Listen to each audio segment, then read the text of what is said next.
প্রিয় দর্শক, আপনারা জানেন গত কয়েকদিন আগে সাততলা বস্তিতে আগুন লেগেছে, অনেক মানুষের ক্ষয়ক্ষতি হয়েছে। এসব ক্ষয়ক্ষতি চিন্তা ভাবনা করে বাংলাদেশ জাতীয় পার্টি বিজেপির চেয়ারম্যান ব্যারিস্টার আন্দালিব রহমান পার্থ ভাই আপনার বস্তিবাসীর মাঝে ফায়ার গ্যাস বোতল বিতরণ করেন।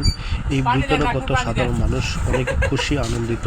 আপনারা জানেন আমরা গত এক সপ্তাহ যাবৎ প্রত্যেকটা বস্তিতে প্রত্যেকটা ঘরে ঘরে আমরা এই ফায়ার গ্যাস লাগাইতেছি পার্থ ভাইয়ের নেতৃত্বে।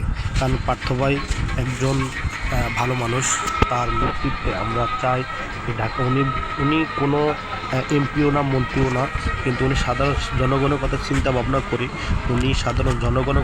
ভাবনা করি, উনি মানুষের ক্ষয়ক্ষতির চিন্তা ভাবনা করি। নিজের থেকে আজকে সাধারণ মানুষের মাঝে এই সামান্য উপহার উনি দিয়েছেন। কারণ উনি চাই যে আমাদের বাংলাদেশের জনগণ ভালো থাকবে, মানুষ সুস্থ থাকবে, সচেতন থাকবে, সব কিছু। আপনি যেমন কয়েকদিন আগে আগুন লেগে অনেক মানুষের ক্ষয়ক্ষতি হয়েছে। এগুলো চিন্তা ভাবনা করে আমাদের পার্টির চেয়ারম্যান ব্যারিস্টার আন্দালিব রহমান পার্থ ভাই এই উদ্যোগ নিয়েছে যে আমি কোনো মানুষকে আর পড়ার সম্মুখীন হতে দিব না। কারণ মানুষের মাঝে এই সামান্য উপহার যদি দিই, মানুষের যদি আগুন লাগে, যে এই জিনিসগুলো দিয়ে মানুষের উপকার আসে, এই জন্য প্রত্যেকটা ঘরে ঘরে এই সিলিন্ডারগুলো আমরা পৌঁছাই দিচ্ছি।